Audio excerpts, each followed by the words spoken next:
Stay in the van, Rachel. That's an order. Lieutenant Colonel James Blackwood towered over Rachel Chen as the Special Operations team prepared to move out. His massive frame blocked her path as she tried to access the weapons cache. Communications. Specialists don't belong in the field. Your job is to maintain contact, not engage hostiles. The team of elite soldiers erupted in knowing chuckles as Blackwood dismissively turned his back on her. Someone whispered, "Desk jockey," just loud. Enough for everyone to hear. Rachel stood motionless, her weathered hands steady at her sides. For a brief moment, her sleeve shifted, revealing a faded tattoo military insignia, partially visible. Her eyes narrowed slightly as she took a measured breath. They had just sidelined the wrong woman. Before we jump back in, tell us where you're tuning in from, and if this story touches you, make sure you're subscribed, because tomorrow I've saved something extra special for you. Rachel Chen had always been a woman of few words. At 34, her slender frame and quiet demeanor often led people to underestimate her. She lived in a modest one-bedroom apartment on the outskirts of Fort Bragg, North Carolina. The kind with thin walls and a small balcony overlooking a parking lot. It wasn't much, but it was enough for her and the collection of medals and commendations she kept in a plain wooden box at the back of her closet. 6 years had passed since she'd been transferred from active combat operations to communications support. 6 years since an IED explosion in Kandahar had left her with a titanium rod in her leg and a medical recommendation for less physically demanding duties. These days, Rachel worked as a communications specialist for the 7th Special Forces Group, coordinating radio transmissions and maintaining satellite links for field operations. Her colleagues respected her technical knowledge and her ability to establish clear channels in even the most remote locations. What they didn't know was that her understanding came not just from technical manuals and training courses, but from years of intense combat experience as part of an elite, mixed-gender cultural support team attached to Ranger units in Afghanistan. Rachel had made a reluctant transition to her new role, forced by circumstances beyond her control to build something new without the adrenaline and purpose that came with frontline operations. The unit insignia tattooed on her shoulder remained covered by her standard issue uniform or casual clothing, a private reminder of who she had been. 2 years ago, Rachel's mentor and former commanding officer, Captain Maya Rodriguez, had been killed during a hostage rescue operation in Somalia. A brilliant tactician and one of the first women to lead a mixed special forces team in combat, Rodriguez had been Rachel's inspiration throughout her military career. Her death left a void that Rachel struggled to fill. For months after the funeral, she would train alone in the base gym, working through combat drills and marksmanship fundamentals despite the persistent ache in her injured leg. It was her form of processing grief, of honoring Rodriguez's memory.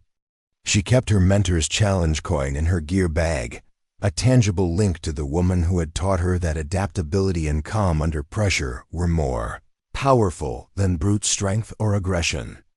The idea to volunteer for field communication support came after a particularly difficult night, as Rachel stared at the ceiling of her apartment, wondering if she would ever feel useful again. "You're the best we've got on comms," her current CO had said when approving her request. "But remember, your job is to maintain the link, not engage. Those days are behind you." Rachel had nodded, accepting the condition while privately grateful for any opportunity to move beyond the confines of the base communication center.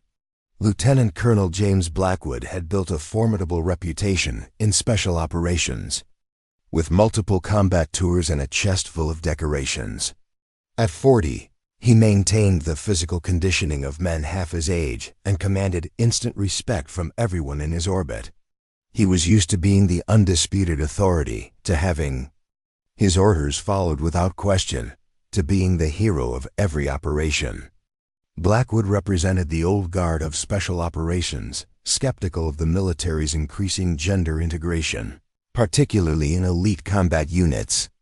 He tolerated women in support roles, but made no secret of his belief that direct combat remained a male domain.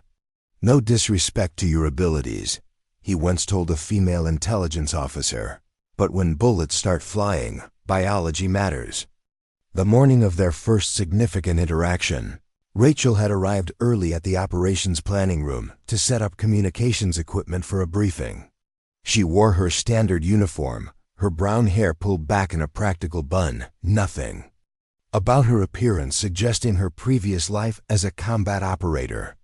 Blackwood entered with his team leaders, his commanding presence filling the room. "Tell me we've got better support than last time," he said to no one in particular.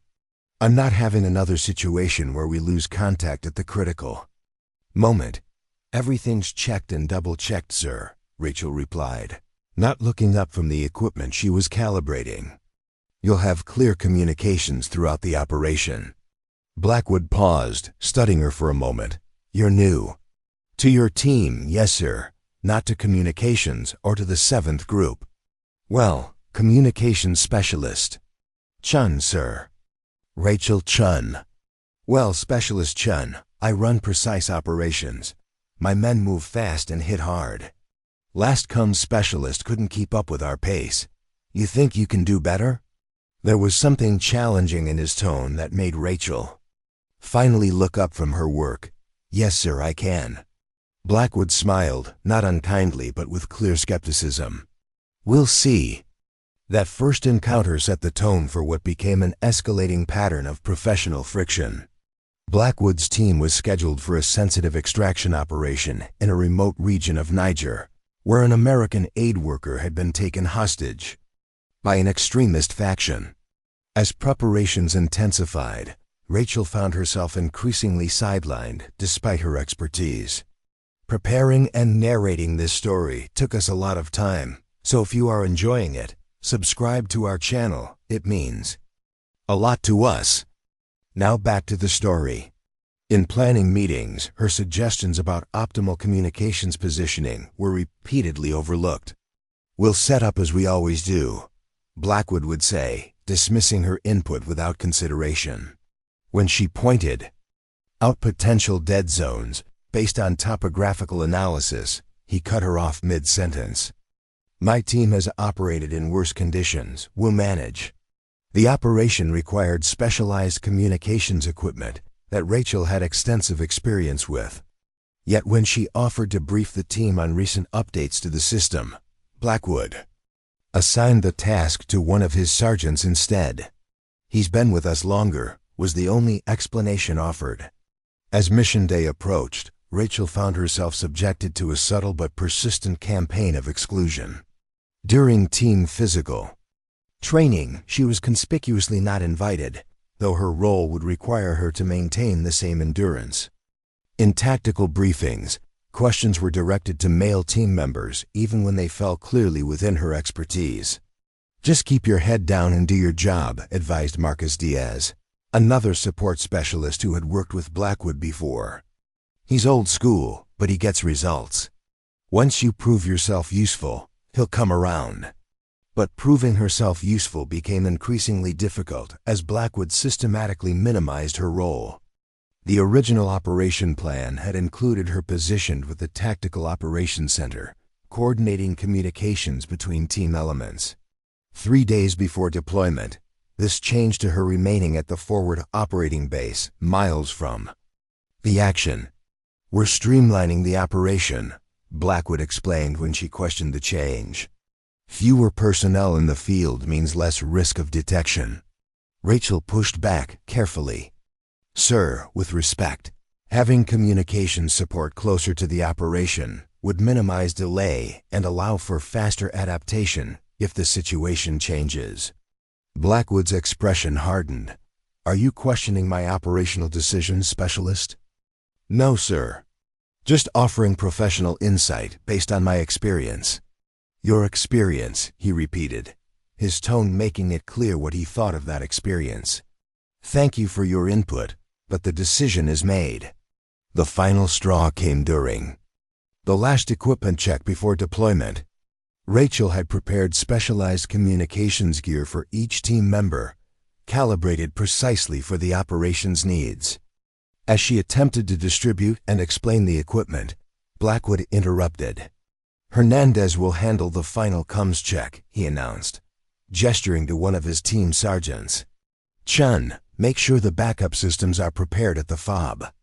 Rachel stood motionless, aware of the eyes of the entire team on her. "Sir, I've calibrated this equipment specifically for each operator based on their position in the mission. Sergeant Hernandez isn't familiar with the adjustments." "He'll figure it out," Blackwood replied dismissively. "That's what makes my men special, they adapt." The emphasis on men wasn't subtle. Someone snickered. Rachel felt a familiar heat rising in her chest, the same feeling she'd experienced years ago when first trying to prove herself in combat roles.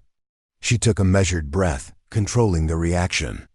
"Understood, sir," she said evenly, handing the equipment to Hernandez. As she turned to leave, she heard Blackwood add, "And Chun, make sure the coffee's fresh at the station. Going to be a long night." More laughter followed her out of the room. "He's testing you," Marcus told her later as they prepared the backup systems. "Seeing if you'll break under the pressure or the disrespect." "I've been tested before," Rachel replied quietly, her mind flashing to night operations in mountainous terrain, to the weight of a wounded teammate across her shoulders, to the sound of incoming fire.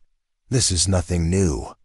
What Blackwood and his team didn't know couldn't know, given the classified nature of her previous assignments, was exactly what kind of testing Rachel Chen had already endured. As part of the cultural support teams, she had been attached to some of the most dangerous nighttime raids conducted by ranger units, entering compounds to gather intelligence and interact with women and children while male soldiers secured objectives. She had proven herself under fire multiple times, earning the respect of hardened combat veterans who initially shared Blackwood's skepticism. The titanium rod in her leg had come after she continued providing covering fire for her team, despite shrapnel wounds from an IED, allowing 3 injured rangers to reach extraction. Captain Rodriguez had personally recommended her for the Bronze Star with Valor device, though the award had been downgraded by higher command uncomfortable with publicizing women in direct combat roles. None of this appeared in the personnel file Blackwood would have reviewed. Her combat experience was buried under security classifications and the military's complicated relationship with women in special operations. On paper, she was simply an experienced communications specialist with an unusually diverse training background. The day before deployment, intelligence updates forced a significant change to the operation. The hostage had been moved to a new location in a heavily forested region with severe communications challenges. The team would need to travel light and fast with minimal support equipment. "This changes things," Blackwood announced in the hasty briefing. "We'll need communications capability with the team, but we can't afford to slow down for specialized equipment." Rachel saw the opening and took it. "Sir, I can configure the portable satellite transmitter to work with minimal setup.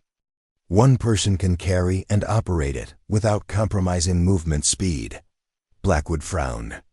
"And who would you suggest operates it?" "Hernandez will be needed for the assault team." "I can do it, sir," Rachel said evenly. "I'll maintain communications and keep pace." A dismissive laugh escaped Blackwood before he could contain it. "No offense, specialist, but this isn't a stroll across the base. My team moves hard and fast through difficult terrain. With your—" He hesitated, clearly referencing her injury without saying it directly. "Background, you wouldn't keep up." Rachel met his gaze steadily. "My background includes advanced training in the equipment we need. No one else on the team has that specific expertise. I can keep up, and I can ensure you maintain contact throughout the operation." For a moment, Blackwood seemed to consider it. Then he shook his head. "Too risky. We'll simplify the communications plan and handle it internally." "Sir," interjected Master Sergeant Wilkes, Blackwood's second in command and a veteran of countless operations. With the new location, we're going to need every advantage. If Chen knows the equipment as well as she claims, it might be worth having her along. Blackwood's expression darkened at the unexpected challenge from his trusted subordinate. The room fell silent as he weighed the options, aware that his decision would set the tone for the entire operation. "Fine," he said. Finally, Chen comes as far as the staging point. She sets up communications there and maintains our link to command. But she stays with the vehicles when we move to the objective. That's final. It wasn't what Rachel had hoped for, but it was better than being left behind entirely. "Understood, sir." "Thank you." As the team dispersed to make final preparations, Blackwood stopped her with a hand on her shoulder. "Don't make me regret this, Specialist. You're there for one reason only, to keep us connected to base, nothing more." "Crystal clear, sir," Rachel replied, her expression neutral despite the small victory. As she turned away, she didn't see the lingering doubt in Blackwood's eyes, or the way Wilkes watched the interaction with thoughtful consideration. The team deployed at 0200 hours, traveling by unmarked vehicles through the darkness toward the staging area, 50 kilometers from the objective. Rachel sat silently in the second vehicle, mentally reviewing the communications protocols while the operators around her checked weapons and equipment with practiced efficiency. Sergeant Hernandez, seated across from her, nudged his teammate. $10 says comes girl asks to turn back before we hit the halfway point." His companion smirked. "No bet. She won't make it past the first checkpoint." Rachel gave no indication she'd heard them, focusing instead on the familiar weight of the specialized communications gear beside her. Whatever these men thought of her, whatever Lieutenant Colonel Blackwood believed about her capabilities, she knew what she could do. More importantly, she knew what was at stake. An innocent civilian's life depended on this team operating at peak effectiveness. As dawn approached, they reached the staging point, an abandoned farm compound with good cover and multiple exit routes. The team moved with practiced precision, securing the perimeter and establishing a temporary base of operations.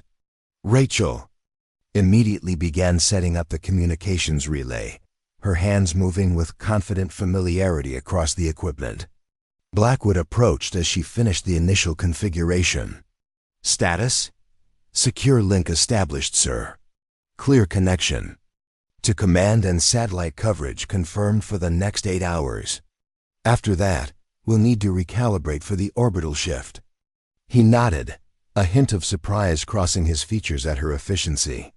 "Good work. We move to the objective in 30 minutes. You'll maintain position here with Santiago and Diaz. Keep the engines running and be ready for rapid extraction if needed."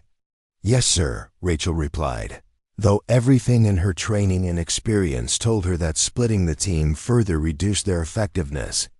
Leaving 2 operators behind with her meant fewer personnel for the actual extraction, a potentially critical difference if they encountered heavy resistance. As Blackwood moved away to brief the assault team, Master Sergeant Wilkes approached, ostensibly checking her equipment setup. "You've done this before," he said quietly. It wasn't a question. Rachel looked up, meeting his experienced gaze.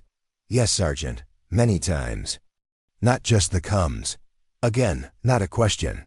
She hesitated, then gave a barely perceptible nod. Wilkes studied her for a moment longer, then patted the equipment approvingly. "Good work, Specialist. Stay alert." The exchange left Rachel wondering exactly how much Wilkes knew or suspected about her background. He had been in special operations for over 15 years, long enough to have connections throughout the community and access to information beyond standard personnel files.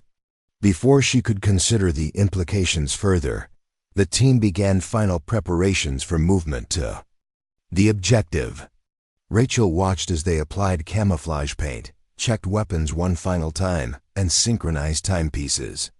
Despite Blackwood's dismissive attitude, these were consummate professionals, the kind of operators she had worked alongside in Afghanistan and elsewhere. Their lives now partially depended on her maintaining clear communications channels, regardless of whether they respected her or not.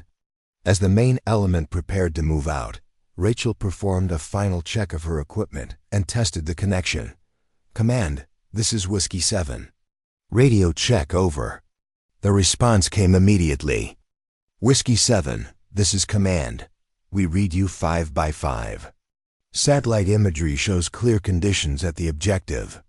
No detected movement. Over. Copy that, Command.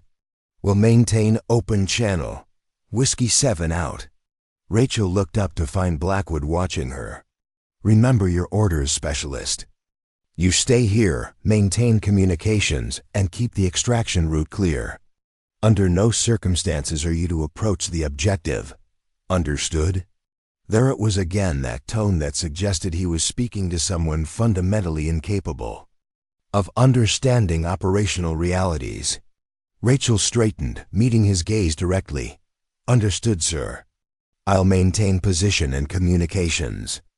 Blackwood held her gaze for a moment longer, then turned to his team. "Move out. Tight formation. Minimum noise. 20 minutes to objective." Rachel watched them disappear into the pre-dawn darkness, melting into the terrain with the skill of experienced operators. Beside her, Santiago and Diaz took up security positions, scanning the surroundings with professional vigilance despite their earlier mockery. For 47 minutes, everything proceeded according to plan. Rachel monitored communications as the team reached the objective, a small compound where intelligence indicated the hostage was being held. Initial reports confirmed minimal security presence, matching their expectations. The team began their approach to the main building, maintaining radio discipline with brief status updates. Then everything changed. "Contact, contact. Heavy resistance north side." The sudden transmission broke the silence, followed immediately by the distant sound of gunfire. "Multiple hostiles, heavily armed. We are taking fire from elevated positions." Rachel immediately switched to alert status, pulling up satellite imagery on her tablet. "Command, this is Whiskey 7. Team reports contact at the objective. Request immediate overhead support and updated intelligence. Over." As Command acknowledged, more transmissions poured in, painting a grim picture. The intelligence had been flawed or outdated. Instead of the expected 3 to 4 guards, the team had encountered at least a dozen armed combatants with prepared defensive positions. Worse, there was no sign of the hostage in the main building. "Taking casualties." Hernandez's voice cracked through the radio. "Miller's hit. We need immediate extraction."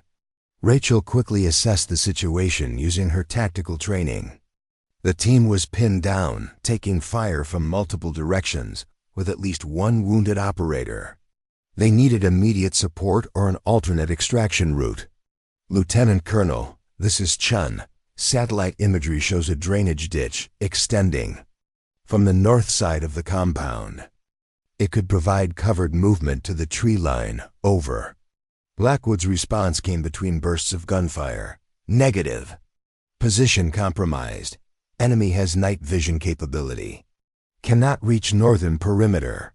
Rachel turned to Santiago and Diaz. "We need to move closer. They need extraction support." Santiago shook his head firmly. "Negative. Orders are to maintain position. Blackwood will find a way out. He always does." But Rachel could hear the situation deteriorating through the radio transmissions. The team was being pushed further into a defensive position, their options diminishing with each passing minute. The hostage was reportedly in a secondary building, guarded separately, but the team couldn't reach that location under current conditions. Making a decision that would either end her military career or save lives, Rachel grabbed her personal weapon and additional communications gear. "I'm moving to provide support. You can stay or come, your choice." Diaz looked alarmed. "Are you crazy? Blackwood ordered you to stay here. And they're about to be overrun if they don't get support," Rachel replied, checking her weapon. With practiced efficiency, "I'm not asking permission. I'm informing you of my decision. Santiago studied her for a moment, then nodded reluctantly. I'll come. Diaz, maintain position here and be ready for rapid extraction. As they moved through the darkness toward the sound of gunfire, Rachel activated her backup communications. Device. Command, this is Chen. Moving to provide support at objective. Team is pinned down with casualties. Request immediate ISR support over target area. Copy that, Chen. Be advised, closest air support is 15 minutes out. You are on your own until then. Rachel acknowledged, then switched to the team frequency. Blackwood, this is Chen. Moving to your position from the south with Santiago. What's your status? The response was immediate and furious. Negative. Stay in the van, Chen. That's an order. With respect, sir, that order conflicts with our primary mission objective and team survival. Approaching from the south. Expect us in 3 minutes. She switched off transmission before Blackwood could respond, focusing on moving quickly but cautiously through the difficult terrain. Beside her, Santiago looked increasingly nervous but followed her lead. You move like an operator, he muttered as they approached the compound perimeter. Who the hell are you really? Rachel didn't answer, instead studying the tactical situation. Through her night vision device, the team was pinned down in the main building, taking fire from elevated positions in a secondary structure and from the perimeter wall. She could see muzzle flashes and hear the distinctive sound of American weapons returning fire, but the team was clearly at a disadvantage. Using hand signals familiar to any special operations soldier, she indicated her plan to Santiago. They would approach from the blind spot behind the secondary building, neutralize the guards there, locate the hostage, and create a diversion that would allow the main team to break contact and retreat. Santiago looked skeptical, but nodded his understanding. With silent efficiency born of years of training, they moved through the shadows, approaching the rear of the secondary building where intelligence suggested the hostage might be held. 2. Guards stood outside, attention focused on the main firefight. Rachel and Santiago neutralized them simultaneously with suppressed weapons, then moved to the building entrance. Inside, they found what they were looking for, the American aid worker, bound but alive, guarded by a single armed man who fell before he could raise an alarm. Use military, Rachel whispered to the terrified hostage as she cut his restraints. Can you walk? The man nodded, eyes wide with shock and hope. Santiago, get into the extraction point. I'm going to help the team break contact. Santiago looked conflicted. Blackwood ordered. Blackwood is about to lose his entire team if someone doesn't create a diversion. Rachel cut him off. The mission is to extract the hostage. You're doing that. I'm making sure everyone comes home. Go. After a moment's hesitation, Santiago nodded and guided the hostage toward the escape route. Rachel moved to the roof access of the secondary building, which offered a commanding view of the entire compound. From this position, she could see that the team was in even worse shape than she'd thought. They were completely surrounded, with at least 2 wounded numbers visible. Making a quick decision, she set up her communications gear to create a diversion. Using the multiple channels available to her specialized equipment, she began broadcasting on frequencies used by the hostile force, creating the impression of communications between multiple approaching units. Simultaneously, she used her position to provide precision fire on the most threatening enemy positions, calling out locations to the pinned team below. Blackwood, this is Chen. I have overwatch position. Hostage is secure with Santiago moving to extraction. Enemy fighters at your 2 o'clock and 5 o'clock positions. I have them suppressed. Suggest immediate movement along west wall to extraction point. There was a moment of stunned silence before Blackwood's voice came through the radio, professional despite his obvious surprise. Copy that. Moving now. Rachel maintained her position, providing covering fire as the team began their coordinated Withdrawal. Her diversionary broadcasts had the desired effect, creating confusion among the hostile forces who now believed they were about to be surrounded by a much larger American force. As the team reached the relative safety of the western perimeter, Rachel prepared to withdraw from her position. She had just begun to move when a previously undetected fighter emerged onto the rooftop. There was no time to bring her weapon to bear. The man charged, tackling her with desperate strength. Rachel's combat training took over instantly. Despite the years since her last close-quarters fight, her body remembered. She redirected his momentum, breaking his grip and striking decisively at vulnerable points. The fight was brief but violent, ending with her opponent unconscious and Rachel nursing what felt like at least one broken rib. Gathering her equipment, she made her way down from the roof and toward the extraction point, maintaining communication with the retreating team. All elements, this is Chen. Be advised, additional hostiles moving from the north. Suggest immediate extraction via the southern route. By the time she reached the rally point, the team had regrouped and was providing security while medics attended to the wounded.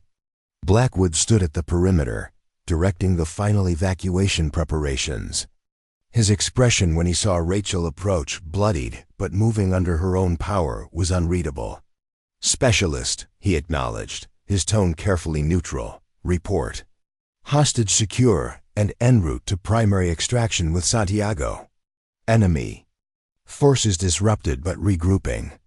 Recommend immediate withdrawal before they realize their actual numbers advantage." Blackwood studied her for a moment, taking in the evidence of her recent fight, the professional way she held her weapon, the tactical awareness in her assessment. Something shifted in his expression, not quite respect yet, but perhaps the beginning of re-evaluation.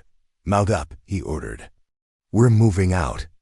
As the team loaded into the vehicles that Diaz had brought forward, Rachel maintained communications with command, coordinating the extraction while monitoring enemy movements. The operation had gone sideways in almost every possible way, yet they had achieved the primary objective. The hostage was safe and were extracting without further casualties. During the tense journey back to the forward operating base, Rachel continued monitoring communications and providing updates, ignoring the pain in her ribs and the questioning looks from team members who had witnessed her unexpected intervention. Blackwood remained focused on the mission, issuing orders and checking on his wounded men, but occasionally his gaze would find her, thoughtful and assessing. It wasn't until they reached the safety of the base, after the hostage had been transferred to medical care and the wounded operators were being treated, that Blackwood finally approached her directly. "My office." 10 minutes, was all he said before walking away. Rachel reported as ordered, standing at attention despite her injuries, prepared for the reprimand that would surely end her career. Blackwood sat behind his desk, reviewing what appeared to be her personnel file. "You disobeyed a direct order, Specialist Chen," he began without preamble. "In most circumstances that would mean the end of your military career." "Yes, sir," Rachel acknowledged, offering no excuse or defense. "However," he continued, looking up from the file, "I've just had a very interesting conversation with command. It seems there were some omissions in your file when you were transferred to our unit." He closed the folder and leaned forward. "Cultural support team attached to 75th Ranger Regiment. 3 combat deployments to Afghanistan. Bronze Star with Valor device. Advanced close quarters combat training. Fluent in 3 languages. And a titanium rod in your right femur from an IED that should have killed you and the 3 Rangers you dragged to safety." Rachel remained at attention, neither confirming nor denying. "Why didn't you tell me?" Blackwood asked, genuine curiosity replacing his earlier hostility. "It wasn't relevant to my assigned duties, sir," Rachel replied evenly. "And much of that information remains classified. Not relevant?" Blackwood repeated incredulously. "You have more combat experience than half my team." "With respect, sir," You made it clear that you didn't believe women belonged in combat roles. I saw no benefit in challenging that belief with my personal history." Blackwood absorbed that, a flicker of discomfort crossing his features. "Fair assessment," he conceded after a moment. "And yet, when it mattered, you ignored my order and did what was necessary to complete the mission and save my team." "The mission comes first, sir. Always." A ghost of a smile touched Blackwood's face. "That's what Rodriguez used to say." At Rachel's surprised expression, he added, "We served together before she formed the women's tactical team. She was one hell of an operator. Best I've ever known, if I'm being honest." He stood, moving around the desk to face Rachel directly. "You should have been cited for your actions today. Instead, officially, you maintained communications from the rally point throughout the operation. Santiago has already been briefed on the official narrative.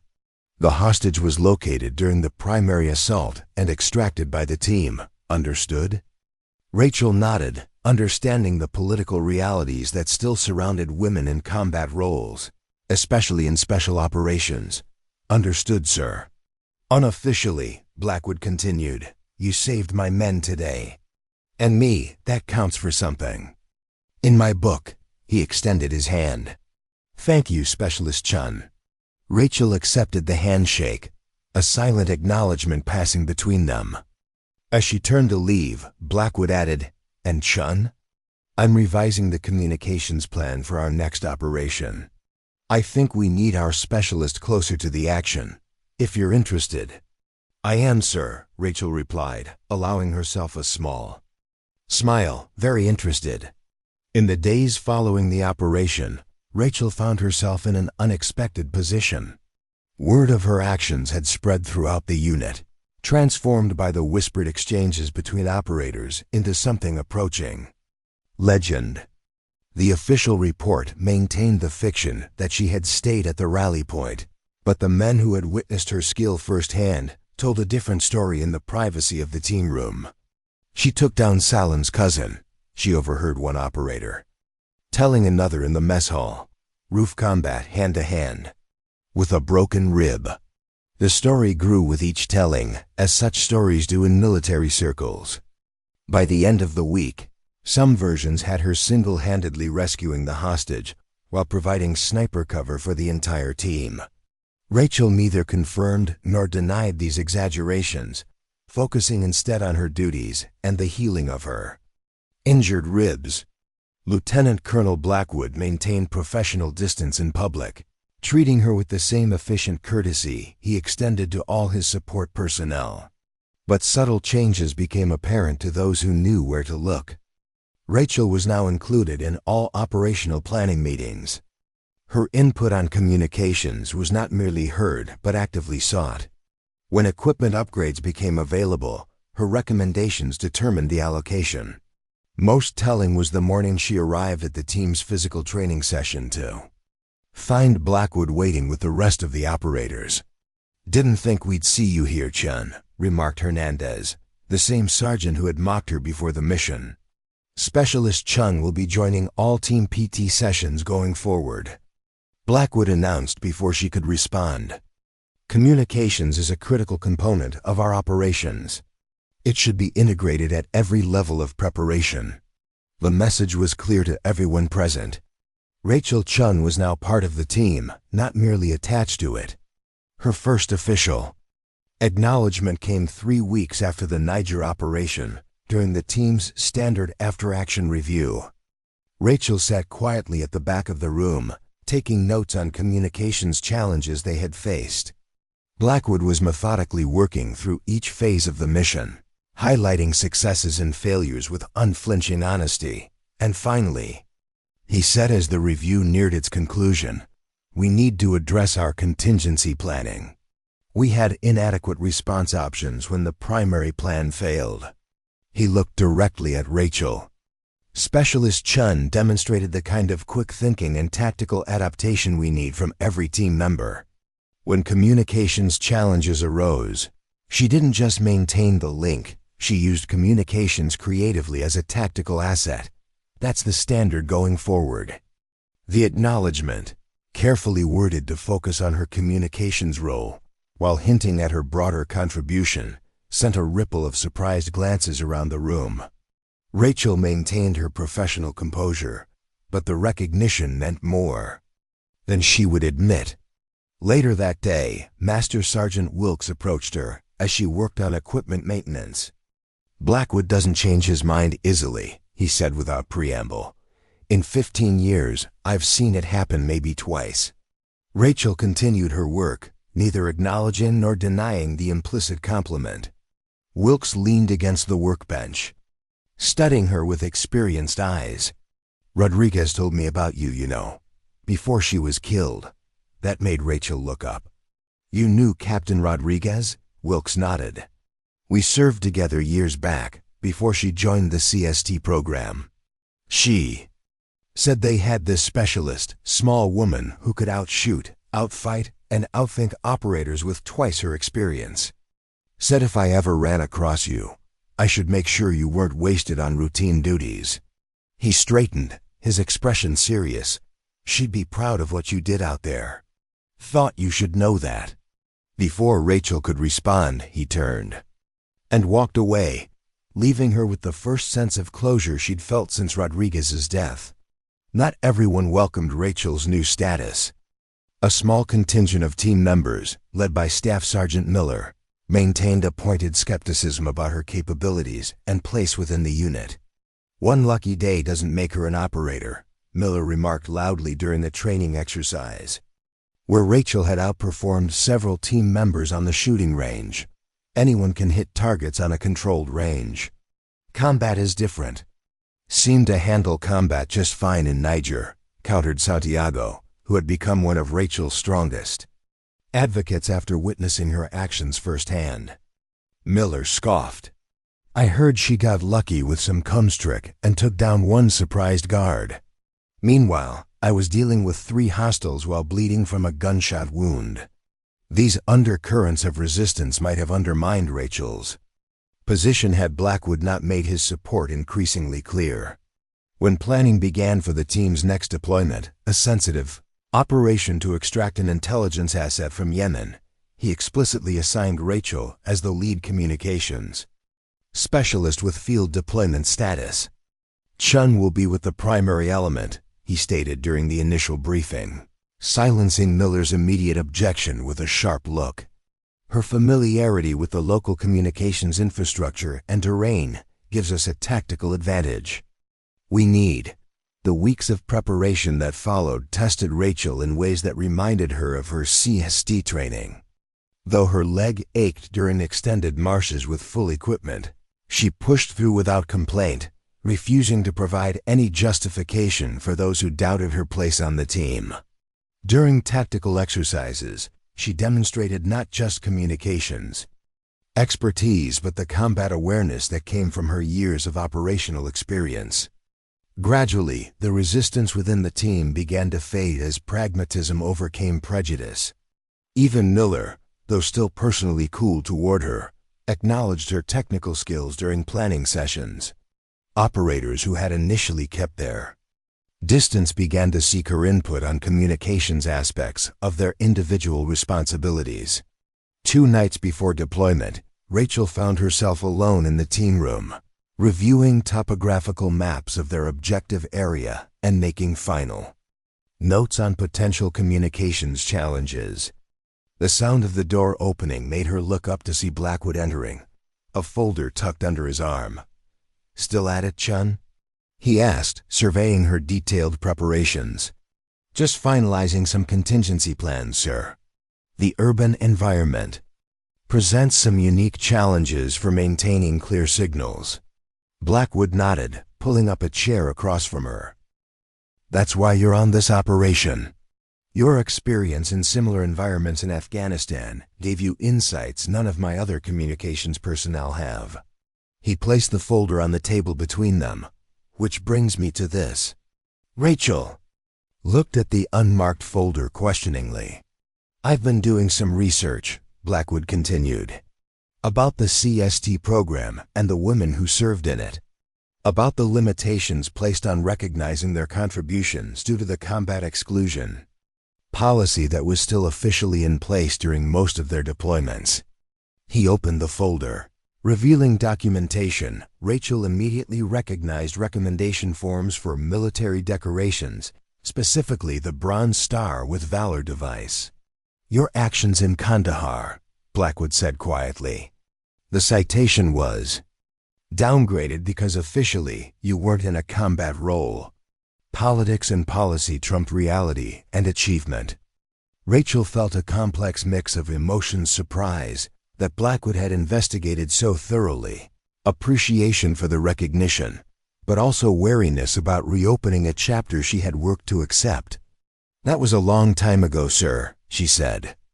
Carefully, "The medal doesn't change what happened or what we accomplished." "No," Blackwood agreed, "but proper recognition matters. Not just for you, but for everyone who serves. It creates the culture we want for the future." He tapped the folder. "I've initiated a review of the original recommendation. With Rodriguez gone, I've provided supporting testimony as a senior officer familiar with the operational requirements and standards involved." Rachel stared at him, genuinely surprised. "Why would you do that, sir? 3 weeks ago, you didn't even want me in the field." Blackwood met her gaze directly. "Because I was wrong. And when I'm wrong, I believe in correcting course." He stood, straightening his uniform. "Just like I expect from every member of my team." As he turned to leave, he added, "Get some rest." Chun, wheels up at 0400. The Yemen operation presented entirely different challenges from Niger. Instead of remote terrain, they faced the complexities of a densely populated urban environment. Their intelligence asset, a high-value source who had provided critical information on terrorist networks, needed extraction from a city neighborhood controlled by hostile militia forces. During the final briefing before insertion, Blackwood outlined the heightened risks. "We'll be operating without official sanction or support. If compromised, disavowal protocols will be implemented. Primary objective is extraction of the asset. Secondary objective is recovery of the intelligence package he secured." "Questions?" Miller raised his hand. "Rules of engagement regarding civilian presence?" "Standard protocols. Minimum force necessary. We're ghost in, ghost out. No signature, no traces." Blackwood surveyed the team. "This one's delicate, people. Our presence can't be confirmed under any circumstances." Rachel listened intently, understanding the implications. A covert operation in denied territory meant limited support options if things went wrong. Her communications role would be critical, not just for coordination, but potentially for survival. The team inserted under cover of darkness, using civilian vehicles and local clothing to blend into the environment. Rachel, dressed in the abaya and hijab common to local women, maintained a position in the central vehicle, monitoring communications while presenting the least suspicious profile to any observers. Their first challenge came at an unexpected checkpoint established after their latest intelligence update. Armed militia members were stopping and searching vehicles, creating a bottleneck that threatened their timeline and potentially their cover. "Hold position," Blackwood ordered through the secure communication system as their small convoy approached the checkpoint. "Chun, options?" Rachel quickly assessed the situation, noting the checkpoint's improvised nature and the communications equipment visible among the militia members. "They're using commercial band radios. I can create interference on their frequencies, potentially create a diversion." "Do it," Blackwood confirmed without hesitation. Using her specialized equipment, Rachel generated a targeted electromagnetic pulse that disrupted the militia's communications while leaving their own secure systems unaffected. The resulting confusion at the checkpoint guards, suddenly unable to communicate with their headquarters or each other, created the opportunity they needed to pass through with minimal scrutiny. "Clean execution," Blackwood acknowledged as they cleared the checkpoint and continued toward their objective, Maintain signal security.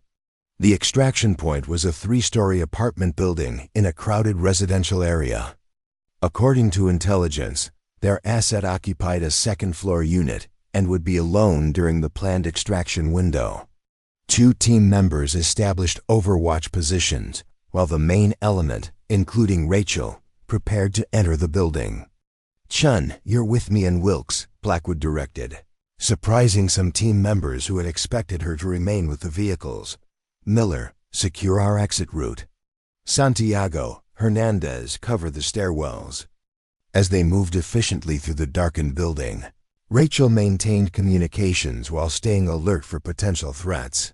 Her previous combat experience meant she moved with the same disciplined quiet as the operators, requiring no special accommodation despite her support role designation. They reached the target apartment without incident, performing a standard covert entry. The space appeared empty at first glance, showing signs of recent occupation, but no current presence. "Sweep and clear," Blackwood ordered tersely. "Asset may be concealed." The team methodically searched the small apartment, finding no trace of their target individual. Rachel moved to the communications equipment, apparent on a side table, a satellite phone and laptop that suggested their asset had indeed been operating from this location. "Sir," she called quietly, examining the equipment. The satellite phone was used within the last hour. Local call to a number not in our briefing materials. Blackwood joined her, concern evident in his expression. "Our window was confirmed. He should be here." Rachel connected her equipment to the laptop, bypassing basic security measures. Call history suggests contact with an alternative location. She pulled up a map application showing recent searches. This address, approximately half a kilometer east, could be a fallback position. Wilkes examined the map. That's deeper into militia-controlled territory. If he's moved there, extraction becomes significantly more complex. Blackwood made a quick decision. "We adjust. Wilkes, take half the team and secure our primary exfil route. Chen and I will investigate the secondary location with Hernandez and Santiago. Maintain communications blackout unless absolutely necessary." The revised plan increased their risk substantially, but the value of their asset and the intelligence he carried justified the additional exposure. As they prepared to move to the new location, Rachel noticed something the others had missed: a pattern of personal items arranged in a specific way on the bedroom dresser. "Sir," she said, calling Blackwood's attention to the arrangement. "This is a CSD recognition signal. It means coercion or duress. Our asset didn't leave willingly." Blackwood examined the seemingly random arrangement that only someone with cultural support team training would recognize as deliberate. "You're certain?" "Absolutely. It's a warning specific to women operators who might follow. The asset has CIA connections. He would have been briefed on these protocols." This changed their operational calculus dramatically. What had appeared to be a simple change in extraction point now indicated a potential kidnapping or hostile action against their asset. The intelligence implications were significant, suggesting their operation might have been compromised from the start. "New plan," Blackwood decided after brief consultation with Wilkes. "We treat this as a hostile extraction. Chen, your assessment of the secondary location?" Rachel studied the map data from the laptop. Multi-story commercial building with residential upper floors, limited access points. High probability of civilian presence during daylight hours, but minimal at current time. If they've taken him there, they're likely using upper floors for isolation. Agreed. We'll need a distraction to approach undetected. Suggestions? Before anyone could respond, their secure communications crackled with an urgent message from the Overwatch team. Multiple vehicles approaching from the south. Armed personnel. Appears to be a sweep operation. Their timeline had just collapsed from hours to minutes. Whatever had happened to their asset, the militia was now actively searching the area. Potentially for them.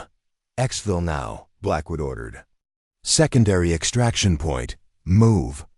As the team began their withdrawal, Rachel made a quick decision.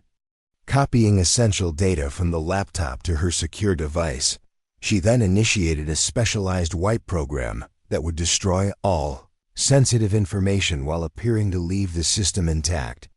Any militia technical team would find the laptop seemingly functional but purged of actionable intelligence. The team moved efficiently through back corridors and service areas, avoiding the main streets where militia vehicles were now visible. Their training in urban movement served them well, maintaining cover and concealment despite the challenging environment. Reaching their secondary extraction vehicles without incident, they prepared to withdraw from the increasingly dangerous area. Rachel maintained communication silence while monitoring local frequencies, picking up increased militia chatter that confirmed their operation had been compromised. "They know someone accessed the apartment," she reported quietly as Blackwood organized their departure. Specific references to foreign operators, no descriptions or details yet. Blackwood processed this information quickly. Primary mission compromised. Shifting to contingency objective locate and extract the asset from the secondary location. This decision elevated the risk level dramatically. Standard protocol would dictate immediate withdrawal once cover was blown, but abandoning their asset, especially under duress, violated the deeper commitment to leave no one behind. "We'll need a new approach," Blackwood continued. "Direct action is now compromised. We need intelligence on the secondary location before committing." Rachel considered their options, drawing on her CST experience where women operators often had access and movement capabilities their male counterparts lacked in conservative societies. "I can perform close reconnaissance. Local women move through these areas with minimal scrutiny, especially with appropriate dress and behavior patterns." Wilkes immediately objected. "Too exposed. If they're specifically looking for American operators, they're looking for military men," Rachel countered. "Not a local woman shopping before morning prayers. I can approach the location, establish pattern of life, identify security measures, and potentially confirm asset presence without triggering alarms." Blackwood studied her, weighing the proposal against his responsibility for team safety. "You're proposing to separate from the team in hostile territory when we know our operation is already compromised." "I'm proposing to use the tactical advantage my appearance and training provide," Rachel replied evenly. "Just as I was trained to do with the CST." After a moment's consideration, Blackwood nodded. "Limited reconnaissance only. Establish observation position, report findings, then withdraw to our position. No engagement, no entry." "Clear, crystal clear, sir." The plan came together quickly. Rachel adjusted her clothing and appearance to match local women with a small market basket and appropriate head covering. Her communications equipment was concealed within ordinary items, and a small defensive weapon was hidden beneath her robes. Santiago would establish a covert position within visual range, but maintain distance to avoid connecting them. As Rachel prepared to depart, Hernandez approached her with uncharacteristic seriousness. "The way you handled yourself in Niger," he said quietly, "that was solid operating, real solid." Coming from someone who had openly doubted her abilities, the acknowledgement carried particular weight. Rachel nodded her appreciation before slipping into character and departing for her reconnaissance mission. Moving through early morning streets as local residents began their day, Rachel maintained the unhurried pace and downcast eyes expected of women in the conservative neighborhood. Her years of experience in similar environments in Afghanistan allowed her to blend seamlessly, attracting no particular attention despite the heightened security presence. Approaching the target building indirectly, she established a pattern of normal movement, stopping at a small market stall to purchase bread while observing security measures around the structure. 2 armed men guarded the main entrance, not unusual in the area. But their alertness and positioning suggested professional training rather than typical militia presence. Using her concealed communications device, she transmitted coded observations to the team while maintaining her cover. Primary entrance actively monitored.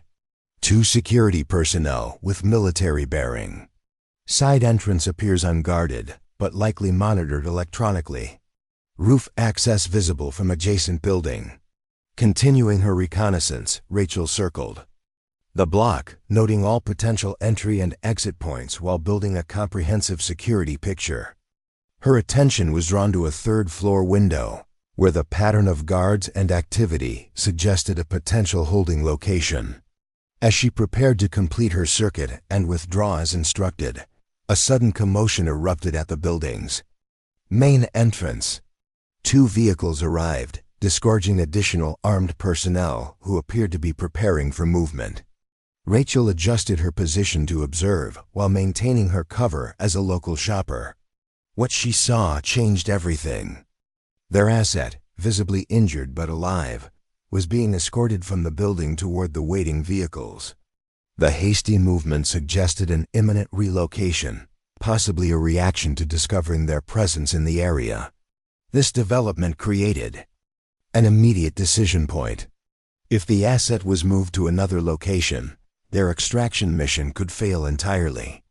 The intelligence he carried might be lost, and his own survival became increasingly uncertain. Rachel transmitted urgently. Target confirmed. Being moved now. Appears injured. Window of opportunity closing rapidly. Blackwood's response was immediate. Hold position. Team moving to intercept. Do not engage, but Rachel could see the tactical situation developing. By the time the team repositioned, the asset would be gone. The vehicles were already being prepared for immediate departure. Drawing on her years of operational experience and the specific training she had received for high-risk scenarios, Rachel made the kind of battlefield decision that defined elite operators. She would create a diversion that delayed the departure, without directly engaging or revealing her identity. Moving with deliberate purpose, Rachel approached a nearby vendor selling cooking fuel. With carefully calculated clumsiness, she stumbled against his cart, sending several containers crashing to the ground. As the vendor shouted in alarm, one container ruptured, spilling flammable liquid toward the street and directly in the path of the departing vehicles. "My apologies," Rachel exclaimed in the local dialect, making a show of attempting to help while actually ensuring the spill spread further. In the confusion, she discreetly activated a small incendiary device standard, equipment for creating diversions, and dropped it into her now empty market basket, leaving it beside the growing puddle of fuel.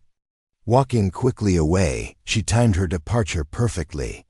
The small controlled fire erupted behind her, not large enough to cause serious damage, but creating an immediate obstacle to the vehicles preparing to transport their asset. Security personnel rushed to address the situation, temporarily halting the departure and creating precious minutes of delay. Rachel transmitted again as she moved to a new observation position. Diversionary delay created. Target still in vicinity, but security heightened. Recommend immediate action. Blackwood's voice came through her concealed earpiece, a mixture of exasperation and grudging approval evident despite the professional tone. Understood. Team converging on location. Maintain observation and report security movements. Within moments, the team's response unfolded with practiced precision. Using the distraction Rachel had created, Blackwood led a small element to intercept the asset while Wilkes coordinated a separate action to neutralize the communication capabilities of the security force, preventing them from calling reinforcements. Rachel maintained her cover, now positioned at a small cafe across from the target building, seemingly enjoying morning tea while providing crucial real-time intelligence on guard positions and movements. Her perspective allowed the team to identify and exploit gaps in the security perimeter that wouldn't have been visible from their previous positions. 2 guards moving to eastern corner, Main entrance temporarily unmonitored. Vehicle drivers. Still addressing fire situation, she reported calmly, her lips barely moving as she sipped her tea. The operation proceeded with the smooth efficiency characteristic of elite teams. Santiago and Hernandez neutralized the remaining guards, using non-lethal methods, while Blackwood and Miller secured the asset. Within 7 minutes of Rachel's diversionary action, the team had extracted their target and was moving toward their emergency exfiltration point. Rachel remained in place temporarily, monitoring the aftermath to ensure no immediate pursuit was organized. Only when she confirmed the team had clear movement did she casually pay for her tea and depart in the opposite direction, maintaining her cover until reaching a predetermined rendezvous point where Wilkes waited with transportation. "That wasn't exactly no engagement," he remarked dryly as she entered the vehicle. "I didn't engage," Rachel replied, removing her headscarf. "I simply created an environmental circumstance that happened to delay hostile movement." Wilkes chuckled as he drove toward their extraction point. "You and Rodriguez must have driven your commanders crazy with those kinds of semantic distinctions." She preferred to call them creative interpretations of operational parameters, Rachel said, allowing herself a small smile at the memory.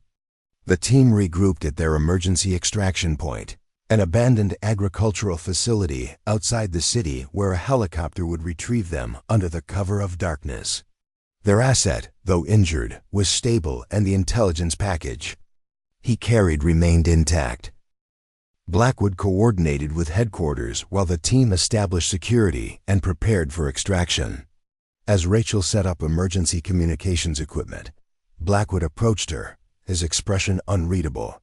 That was a significant deviation from ordered parameters, Specialist Chen, he said, his voice low enough that only she could hear. Rachel met his gaze directly. "Yes, sir."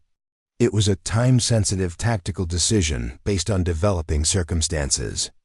A decision that put you at significant personal risk. A calculated risk against mission failure, sir. The asset would have been relocated within minutes. Recovery probability would have dropped to near zero.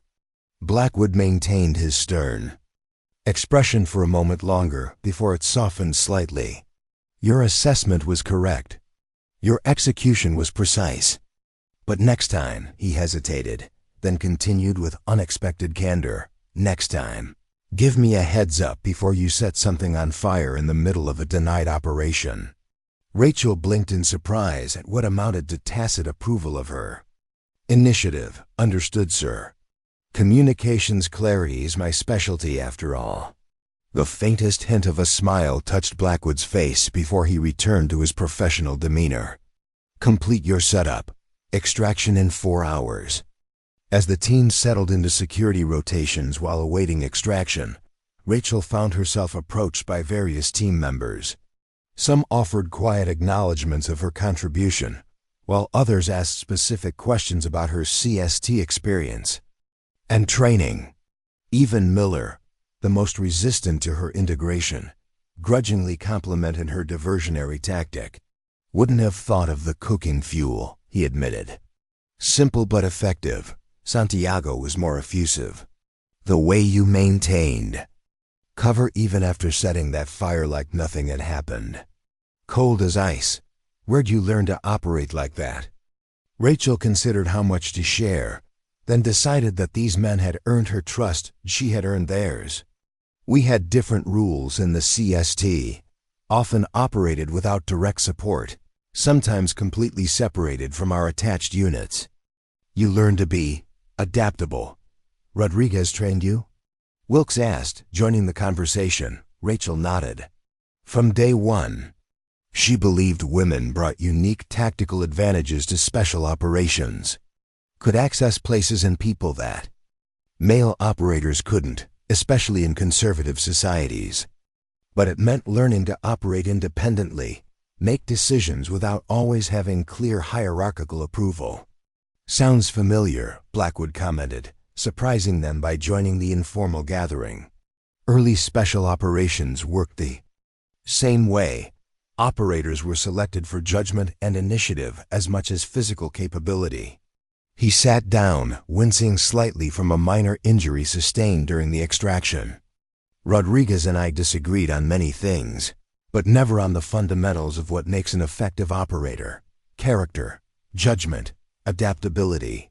Looking directly at Rachel, he added, "She would have made exactly the same call you did today."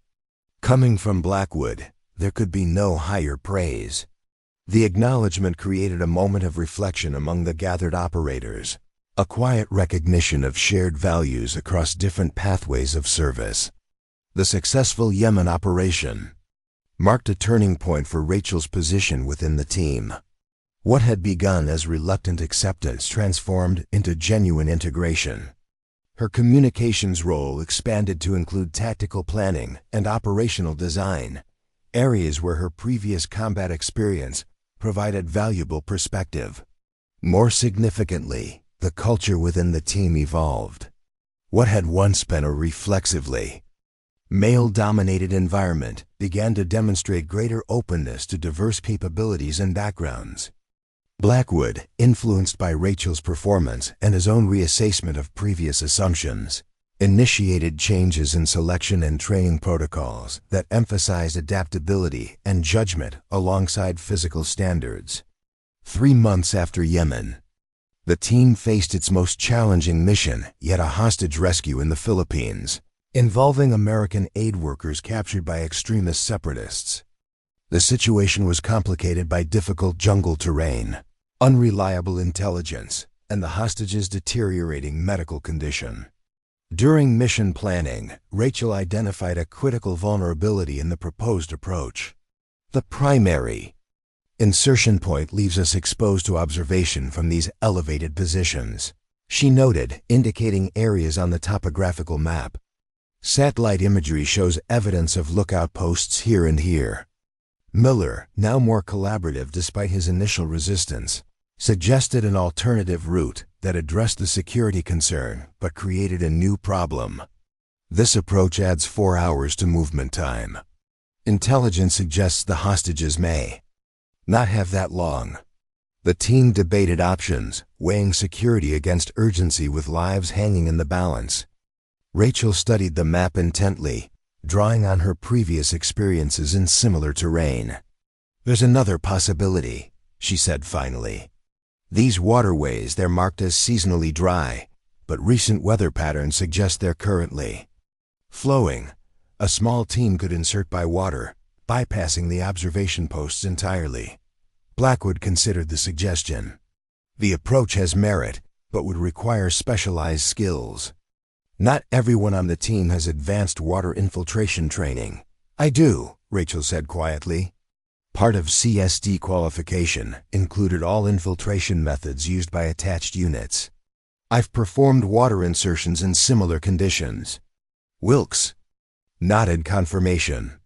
Chun's record includes qualification in advanced water movement, top of her class. After thorough evaluation, Blackwood approved a modified plan. Rachel would join a small advance element, inserting via the waterway to establish observation of the target and prepare for the main force's arrival. Her communications expertise would maintain coordination between elements, while her combat training provided additional security capability. The night of the operation brought steady rain that simultaneously aided their concealment and complicated movement. Rachel, alongside Santiago and 2 other operators, navigated the swollen stream with practiced efficiency. Their specialized equipment protected from the elements as they moved silently toward the objective. Reaching their observation point ahead of schedule, the advance team established security and began detailed reconnaissance of the target area.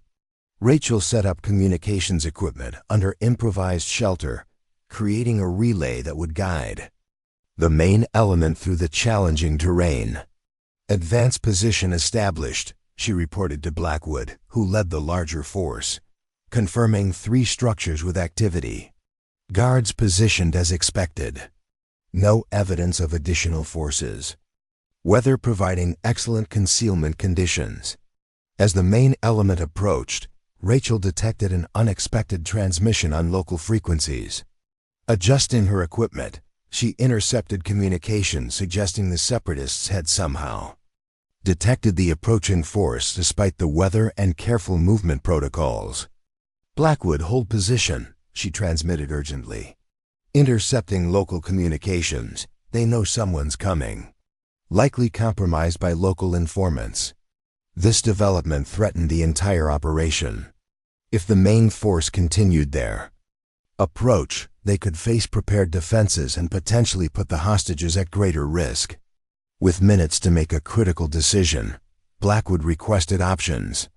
"We have limited visibility on their preparations," Santiago reported after attempting to gain better observation angles. "Can't confirm if hostages are being moved or secured." Rachel considered alternatives, weighing their limited personnel against the developing threat. The advance team consisted of just 4 operators, facing an estimated 15 to 20 hostile forces. Direct action wasn't viable, but allowing the Separatists time to prepare their defenses or move the hostages would likely result in mission failure. Drawing on her CST experience, where small teams often created effects disproportionate to their numbers, Rachel proposed a hybrid approach. "We can create the impression of an attack from multiple directions, dispersing their defensive posture while revealing their positions. Main element can then execute targeted insertion, avoiding identified threats." "Elaborate," Blackwood requested. Rachel outlined a plan utilizing their limited resources to maximum effect. The advance team would separate, creating diversionary activities at different points around the compound, sound disturbances, limited illumination effects, and targeted communications disruption, all designed to confuse rather than engage directly. "Classic deception operations," she explained. "Make them believe they're facing a larger force from multiple directions. Force them to reveal defensive positions and thin their perimeter coverage." Blackwood approved with a simple acknowledgement. "Execute. Main element will hold position and prepare for adjusted approach based on your findings." What followed demonstrated the impact of specialized training and creative problem-solving under pressure. The 4-person advance team implemented Rachel's plan with precise coordination, creating the impression of a much larger force. Santiago triggered controlled noise disturbances to the east, simulating movement through dense vegetation. Another operator deployed limited flash devices to the west, suggesting breaching activities. Rachel focused on communications disruption, intercepting and interfering with the Separatists' coordination while simultaneously tracking their response patterns. She identified primary defensive positions and, more importantly, the building where the hostages were being consolidated, valuable intelligence that would shape the main assault. "They're concentrating forces on the eastern and northern approaches," she reported to Blackwood. "Southern approach now minimally defended. Hostages confirmed in central structure, ground floor, western side." This real-time intelligence allowed Blackwood to adjust the main element's approach completely, avoiding prepared defenses and focusing force precisely where needed. When the actual assault came, it targeted the identified vulnerabilities with overwhelming speed and precision. Rachel and Santiago rejoined the operation during the assault phase, providing additional security as the team extracted the hostages all alive despite their ordeal. The entire action was completed in under 7 minutes from initial breach to extraction, with minimal casualties and no harm to the hostages. During extraction, as the team moved toward their pickup point with the rescued hostages, they encountered an unexpected final obstacle, a river crossing that had become dangerously swollen from the continuing rainfall. What had been a manageable ford during planning was now a potentially life-threatening barrier, especially with exhausted hostages. Rachel quickly assessed the situation, identifying a narrower crossing point 50 meters upstream. "We can establish a rope system here," she determined. "Create a controlled crossing point with security on both banks." With Blackwood's approval, She led the implementation of the crossing system, utilizing specialized equipment and techniques from her advanced training. Her calm efficiency reassured the traumatized hostages as she personally assisted several across the dangerous water. One hostage, an older woman weakened by her captivity, began to panic midway across the improvised rope bridge. As the current threatened to sweep her away, Rachel didn't hesitate, securing an anchor line and entering the water to provide direct support. Together they completed the crossing, the woman clinging to Rachel's shoulders as the specialist navigated the powerful current with practiced technique. Once safely across, the woman grasped Rachel's hands. "They told us no one was coming," she said, her voice breaking with emotion, "that America had forgotten us." "We don't leave our people behind," Rachel replied simply, helping the woman toward the waiting extraction vehicles. "Not ever." The Philippines operation became a case study in adaptive planning and unconventional problem-solving within special operations circles. Though classified in its specifics, the general approach, particularly the use of limited resources to create disproportionate effects, influenced training scenarios and operational planning throughout the special operations community.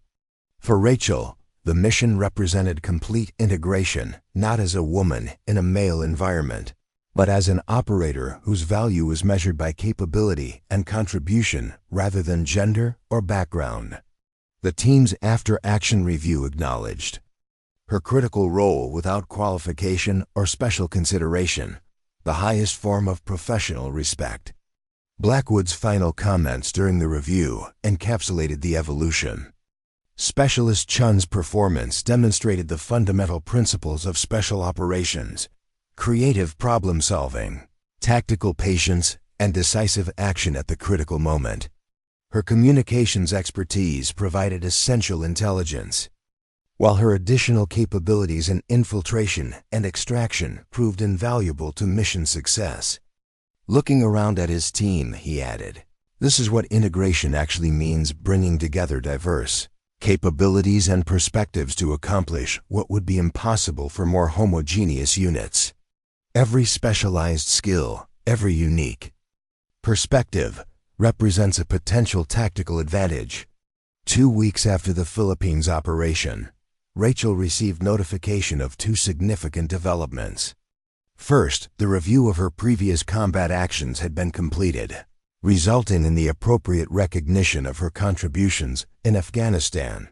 The Bronze Star with Valor device would be awarded in a small ceremony, correcting the historical oversight. More immediately relevant was the second notification: formal selection for advanced tactical training as part of a new initiative, integrating communication specialists more deeply into direct action roles. The program, championed by Blackwood, based on the team's recent operational experiences, recognized the evolving nature of special operations in information-dense environments. The morning of the Bronze Star ceremony, Rachel arrived early at the designated location, a small courtyard at Fort Bragg rather than a public venue, in keeping with the classified nature of the operations being recognized. She wore her dress uniform, the weight of the medal she had previously earned familiar, yet somehow different in this context of formal acknowledgement. To her surprise, the courtyard already held several attendees.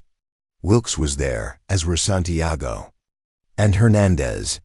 Even Miller stood at the back, his presence a testament to the distance they had traveled as a team. Most unexpected was the presence of family members of her former CST teammates, including Rodriguez's parents. As Rachel approached, uncertain how to respond to this unexpected gathering, Rodriguez's mother stepped forward and embraced her warmly. "Maya always said you were the best she'd ever trained," the older woman said, tears evident in her voice. She would be so proud to see this day. Before Rachel could respond, Blackwood arrived with the official party, including a general officer who would present the decoration. The ceremony proceeded with military precision, the citation reading, capturing in formal language the chaos and courage of that day in Afghanistan years earlier. As the bronze star with V device was pinned to her uniform, Rachel thought not of personal validation, but of the women who had served alongside her, those who had returned and those who hadn't. This recognition belonged to all of them, to the path they had pioneered together. Following the ceremony, the general officer requested a private word with Rachel. "Lieutenant Colonel Blackwood has submitted your name for a special assignment," he informed her. "A new joint task force focused on evolving operational requirements in contested information environments. Your unique combination of communications, expertise, and direct action experience makes you an ideal candidate." The opportunity represented everything Rachel had worked toward: meaningful application of her full range of skills in operations that mattered. Yet she found herself hesitating, looking back at the team gathered in the courtyard. "Sir, I'm honored by the consideration," she said carefully, "but I've found my place with this team. We've developed an operational rhythm and mutual trust that produces exceptional results. I believe I can contribute most effectively by continuing that work." The general studied her thoughtfully. "Loyalty to your team is commendable, Specialist. But consider this: the lessons you've learned together could benefit the broader special operations community. Sometimes the greatest impact comes from sharing hard-won wisdom beyond one's immediate circle." Rachel understood the truth in his words. The integration she had experienced, the evolution from exclusion to essential team member, represented a model that could benefit operations beyond their small unit. The principles they had established together deserved wider application. "I'll consider it carefully, sir," she promised. Later, as the gathering transitioned to an informal reception, Blackwood approached her with uncharacteristic hesitation. "The general spoke with you about the joint task force?" Rachel nodded. "He mentioned you had recommended me." "I did," Blackwood confirmed. "Though it means losing a valuable team member." He paused, then continued with evident sincerity. "You've earned opportunities beyond what this team can offer. The task force needs people who understand both the technical and tactical sides of modern operations. People who can bridge different operational cultures." "People like me," Rachel said, understanding the implicit message. "People exactly like you," Blackwood agreed. "Who can walk into a room where they're underestimated and change minds through competence and character. Who make others better by challenging comfortable assumptions." His words captured precisely what her journey had been about, not simply proving individual capability, but helping transform institutional limitations through persistent excellence. The opportunity before her represented a chance to expand that impact significantly. "I'll need someone to continue communications training for the team," she said, considering the practical implications of transition. Blackwood smiled slightly. "Already working on it, though they'll have a high standard to meet." As the reception continued around them, Rachel found herself at a moment of decision similar to the one she had faced years earlier when transitioning from combat operations to communications support. Then, the change had been forced by circumstance and injury. Now she faced a choice born of success and recognition. The weight of Captain Rodriguez's challenge coin was familiar in her pocket, the tangible reminder of her mentor's belief in her potential. She had carried it through every operation since receiving it, a connection to the woman who had shown her that barriers existed to be overcome, not merely accepted. What would Rodriguez have advised in this moment? The answer came with clarity. Go where you can make the greatest difference. Create space for others to follow. 2 months later, Rachel stood before a classroom of Special Operations personnel men and women selected for the Joint Task Force's inaugural training cohort. They represented diverse specialties and backgrounds, united by exceptional service records and the potential to shape future operational capabilities. "My name is Master Sergeant Rachel Chen," she began, the recent promotion reflecting her new responsibilities. "We're here to develop integrated approaches to modern special operations, where information dominance is as critical as physical action. She surveyed the room, noting the mix of expressions ranging from interest to skepticism, particularly from some of the more traditionally oriented operators.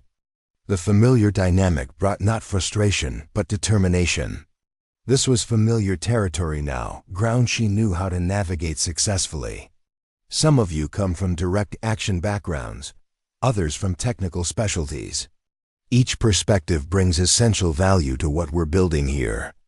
Our strength will come not from uniformity, but from integration, the ability to combine diverse capabilities into cohesive operations that our adversaries cannot anticipate or counter.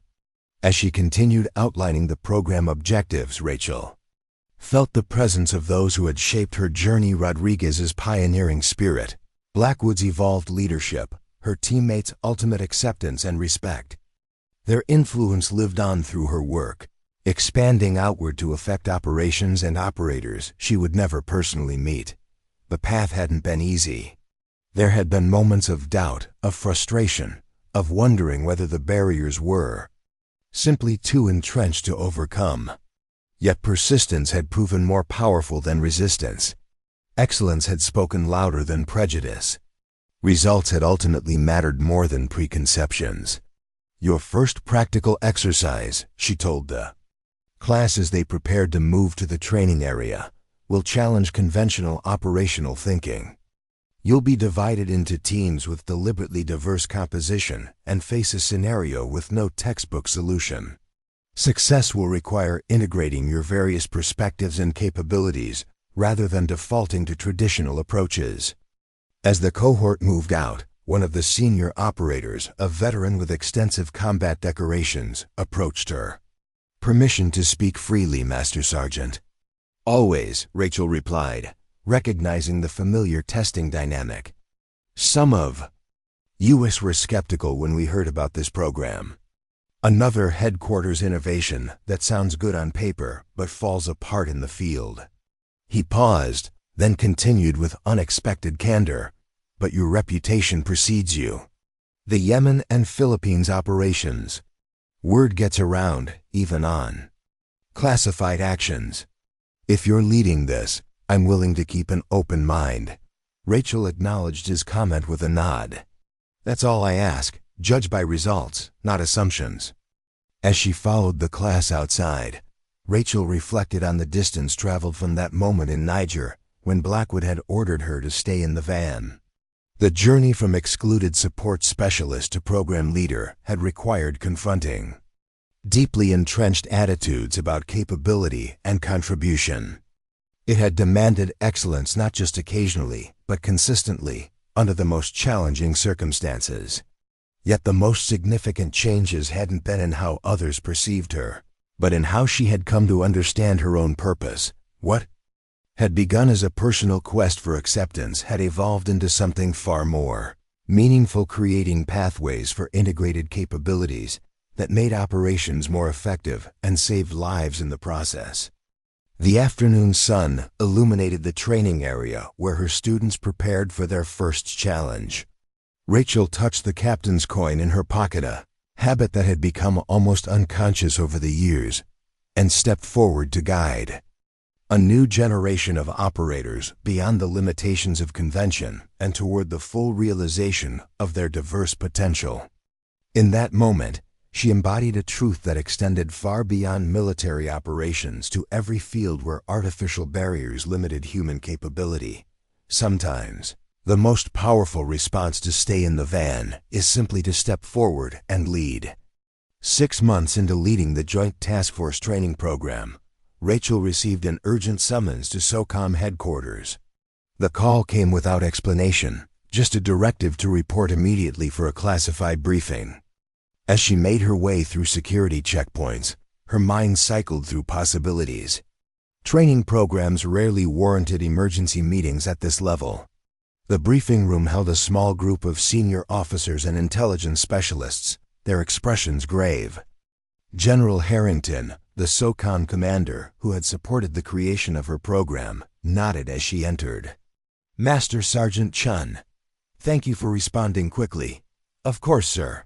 The general gestured toward the intelligence officer at the head of the table. "Colonel Edwards will brief you on the situation." Edwards activated a secure display, revealing satellite imagery of a mountainous region. 36 hours ago, a joint CIA Special Operations team was compromised during an intelligence gathering mission in northern Pakistan. We've lost contact with all personnel. Rachel studied the imagery, recognizing the challenging terrain, similar to areas she had operated in during her Afghanistan deployments. "Nature of the mission, sir." The team was tracking a high-value target financial facilitator for multiple terrorist organizations. They had developed intelligence suggesting he was meeting with regional commanders in this location. Edwards indicated a small compound nestled in a narrow valley. Last transmission indicated they had confirmed the target's presence, but were detected by local security elements. Extraction plan. Primary and secondary extraction points here and here. Edwards indicated locations on the map. But satellite shows increased activity at both locations. Likely compromised. General Harrington took over the briefing. "The situation is sensitive for multiple reasons. Officially, we have no operational presence in this region. Diplomatic channels are engaged but moving slowly. We need a low-visibility extraction option before this escalates into an international incident." Rachel processed the information, immediately understanding why she had been called in. Her expertise in communications, combat operations, and unconventional problem-solving made her uniquely qualified to assist with planning. But General Harrington's next statement caught her by surprise. "We're assembling a specialized extraction team. Given your background and familiarity with similar terrain and operational constraints, I want you to lead it." The room fell silent as Rachel absorbed the implications. This wasn't a planning role. The general was tasking her with direct operational command of a high-risk mission in denied territory. Even with her extensive experience, this represented an extraordinary level of trust and responsibility. "Sir, I'm honored by your confidence, but there are more senior operators available with command experience." Harrington nodded acknowledgement. "There are, but this mission requires your specific combination of skills. Communications expertise to locate and contact a team in electronic blackout. Combat experience in similar terrain." And he paused significantly. "Your demonstrated ability to adapt and succeed when conventional approaches fail." He slid a file across the table. "The compromised team includes someone you know, Captain Michael Santiago." The name registered immediately. Santiago had been part of Blackwood's team, one of the first to accept Rachel's capabilities and later a student in her initial training cohort.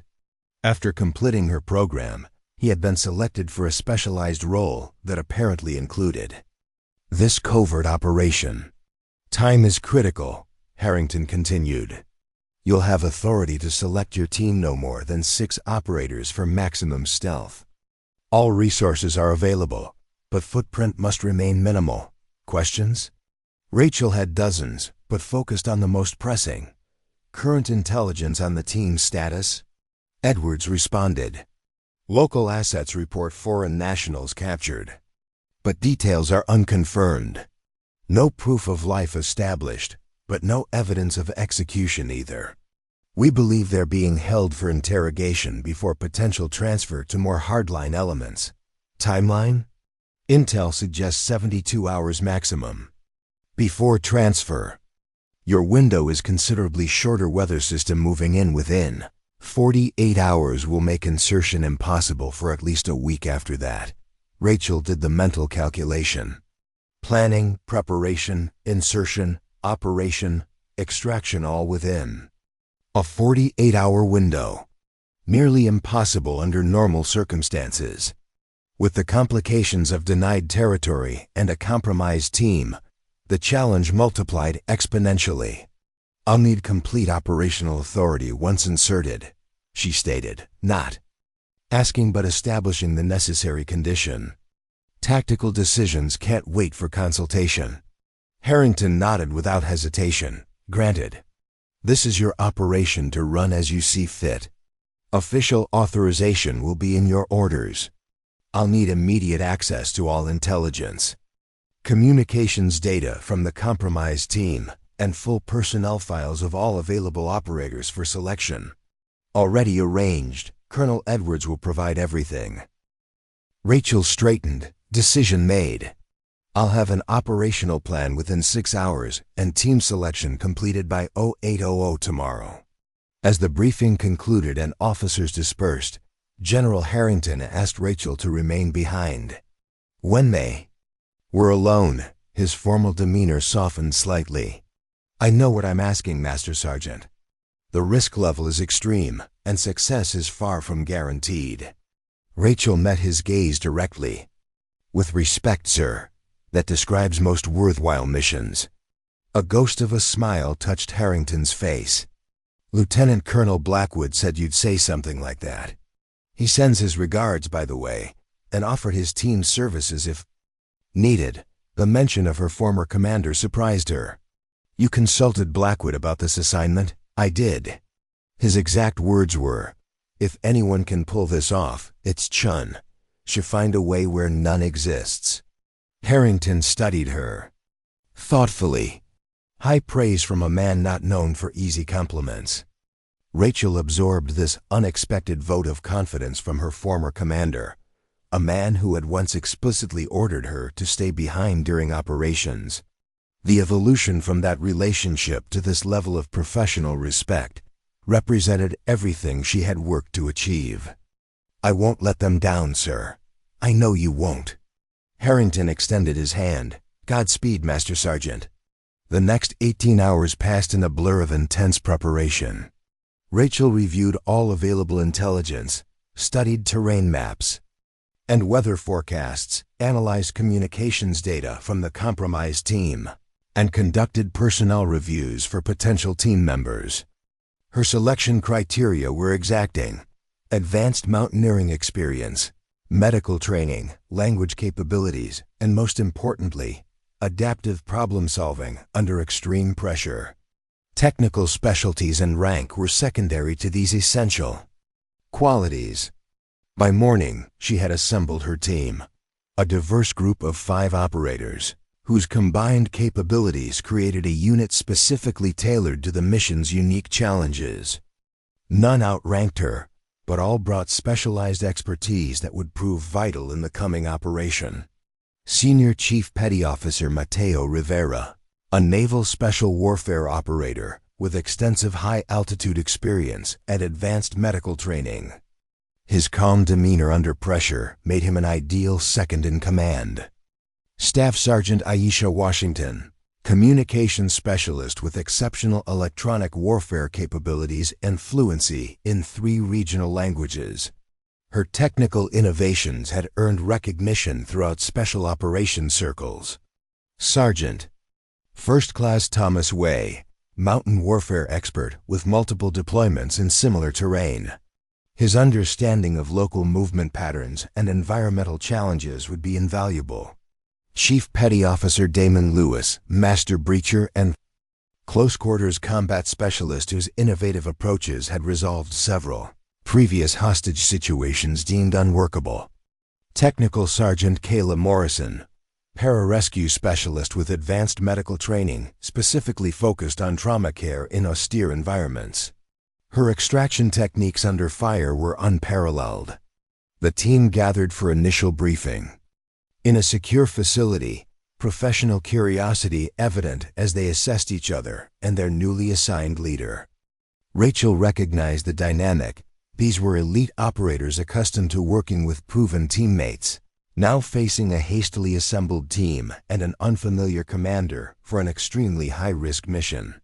Up next, you've got 2 more standout stories right on your screen. If this one hit the mark, you won't want to pass these up. Just click and check them out. And don't forget to subscribe and turn on the notification bell so you don't miss any upload from us.